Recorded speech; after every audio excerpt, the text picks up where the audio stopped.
I'm Guy Kestevan, the Tester Man, and this is my review of the 7 mesh Cache Anorak using their Airmap clothing philosophy. So, usual 7 mesh, fantastic fit. This is a small, I'm 5'10", 180 centimetres, 70 kilos, kind of standard athletic mountain biker build, so not skinny roady arms, but as you can see, decent fit, little bit short maybe in the sleeves, because I mean it is an elastic fabric, is this, but it's not quite the stretch if you've fully pulled out. So if you've got particularly long arms, I have, to be fair, but if you want a baggier fit, then maybe go for the medium. But you get really nice over the helmet hood as well. Nice multi-panel cut. You get, obviously you've got the ventilation zip here, and then you've also got marsupial pocket here, and you've also got a hand warmer pocket that goes all the way through. So tunnel pocket there, marsupial pocket there. You've got a little bit of reflective detailing, can't remember what it is. It's not much, it's a little bit there, and I think a little bit on the hem, so it's not a traffic jacket, but it comes in 5 different colours, and sizes from extra small to XXL, and it's a very, very eco-responsible jacket. I mean, it's obviously a big new emphasis in a lot of waterproof and shell jackets, getting away from PFCs and what they call forever chemicals. But this has 100% recycled backer and a very high recycled content to the material overall. So basically, it couldn't be much more eco unless you made it out of Greta Thunberg's hair itself. However, while this all sounds great so far, and 7 mesh normally do some fantastic kit, which I will recommend to anyone who can afford their high prices, there is an issue with it. And that's the Airmap fabric and design itself. Because while this is a, it's a taped garment, so all the seams are taped, and you've got, see, you've got a nice little puller to snug the zip up there. You've got a nice cosy little backer there to add some warmth. The idea with Airmap is it's not designed to be totally waterproof, and it's not designed to be totally windproof, because the idea is the wind comes through into the garment, and that helps dissipate all the sweat and steam that's building up, because it has got slight backer on it, but it's not, it's not a massively breathable fabric in itself. However, I have found, and I've been riding, I wore it first for marshalling at the Three Peaks, riding marshal at the Three Peaks last year. I was like, this is great, doesn't seem to sweat much, doesn't seem to, the air's, I was feeling first climb up, it's quite an intense climb. I was like, okay, this is cool. Yeah, this is nowhere near as sweaty as a normal waterproof or windproof. Great, it's really doing its job. Topped out, went over the other side, and I was like, shitting hell, the wind's coming straight through it. I'm really cold. And since then, I've been trying it in so many different conditions, like really wet, really, kind of mild, even conditions where normally a shell will kind of have its performance boosted. So, really cold and dry outside, but, you're working hard on the inside, which is when there's normally like that temperature differential that makes a shell really, really work. Yes, it wicks well. Yes, it manages moisture well. But the trouble is, there's so much wind coming through, you just get cold. Well, I certainly do. And I'm normally relatively robust thermally, but I've shivered and suffered a lot in this jacket while testing it. And I'm like a dog when I've got something I don't really get on with. I'm like a dog with a bone, especially with a brand like 7 Mesh, where they've got such a good history of producing outstanding kit. And I'll just grab this in. The other, I've lived. There's a full review on this Chilco Anorak, in their WTV wind-resistant fleece. And this blew me away with how well that performs. But this was kind of like, well, maybe it's just me. Maybe I've not found the perfect conditions for it. Oh, and the other thing, but so far, I've just haven't. There's reflective detailing on the back there. Oh, and the other neat trick, I forgot to say, it does, is it folds into its own pouch. So goes into his belly like a good old, like a good old 70s school anorak used to. Or you don't know what you're missing out on, all you new folks. But yeah, and it's got, really nice clips in it. So basically, oh no, it's that one to that one.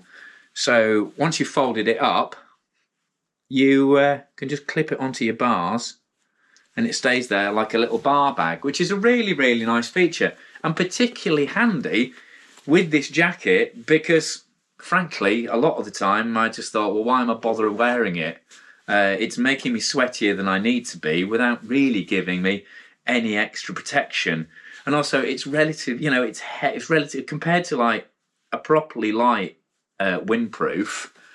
It's still relatively bulky and relatively heavy, and it's not particularly quick drying. So it's not. I mean, yes, it's neat going on your bars and everything, but that's still a lot to have in your back pocket just in case. Where you could get a jacket that's gives similar protection levels for probably half the bulk or even a third of the bulk and a third of the price more damagingly. I mean, this is 300 quid. I mean, you can get some of the older ones in the older colours that are a bit cheaper now, but this is a 300 quid garment. And I mean, let me know. What I'm finding really useful with the reviews now, and I'm asking you, is what is your feedback on this? Have you tried Airmap, and has it really worked for you? It's a weird time for shell garments at the moment. Most of the ones I'm testing are, not to put too fine a point on it, shite. Having to pull carbon-based waterproofing and DWR layers out of materials has because using water-soluble materials now, they're not doing very well at waterproofing, and most shell jackets I'm testing now have been a big disappointment, and I thought this might have cracked it. But no. But there might be some of you out there who've got on really, really well with Airmap. They do trousers as well. My mate Mick's been testing them. Again, not right impressed really. But I'd love to hear from you if you find Airmap works really, really well for the riding you do. Maybe you don't go downhill that fast. Maybe you just have a lower intensity, or I don't know. I'd love to know if it does work for something. I mean, presumably it worked well for the guys at 7 Mesh. Hopefully their testers aren't a complete crowd of Emperor's New Clothes types who are just like, yay, new kit. This is sweet. We're going to love it. Sorry, I forgot my Canadian accent at the end there. But the good news is, this is the new WTV 200 spruce jacket. So it's, again, wind thermal ventilation fabric. It's a 7 Mesh exclusive fabric. And it is just, it's a grid-based, very, very tightly woven face, which I would say, in terms of actual protection and comfort levels on the trail, in all conditions. I mean, it's only been out a month, but I've been out in the rain, I've been out in really windy conditions, just horrible mizzle, which kind of sums up British riding most of the time. This has actually given me better protection at a much lighter weight, with more mobility, more stretch, more thermal value. So when you do get cold, this will, if you do go for a long descent and there's inevitably wind chill, there's enough fleecing on the back of this that it actually warms you up a bit. Plus, it holds on to, it wicks better as well, so you're not getting damp in the underlayers. And, crucially, it's about half the price.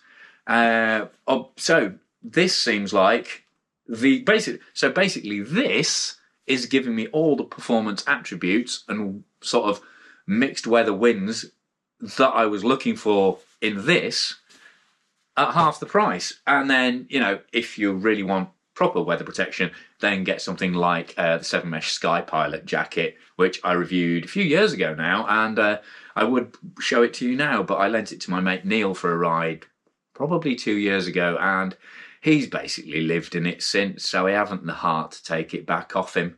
So that's my rather damning review of this Cache Anorak. A heads up on the excellent new spruce jersey, and they also do a road jersey in this fabric called the Tantalus. And then if it's really cold and you want proper warmth, whatever the weather, then check out my review of this Chilco hoodie and the Seaton WTV 300 range, because these really do knock it out of the park for protection and are well worth their money. But for now, massive thanks to my industry supporters for making this channel possible. Thanks to my Patreon subscribers who contribute on a monthly basis, and they get early, exclusive and ad-free edits as a thank you. So if you could think about joining them on a monthly basis, that would be wonderful and really does help the long-term future of this channel. But even if you can't do that, then give this a thumbs up, like, tell your mates about it, subscribe, click for notifications, and if YouTube likes all that, which it generally does, then I will see you for another video on something mountain bike or gravel biking related very shortly. But for now, I've been Guy Kestevan on Guy Kes TV, feeling slightly awkward because maybe it's a Freudian slip, but the jacket I was actually supposed to be telling you about is now being chucked over there into the workshop, where it'll probably remain for dog walking duties, because it's a nice colour and it's a nice fit and all, but nice really doesn't cut it when the weather is nasty.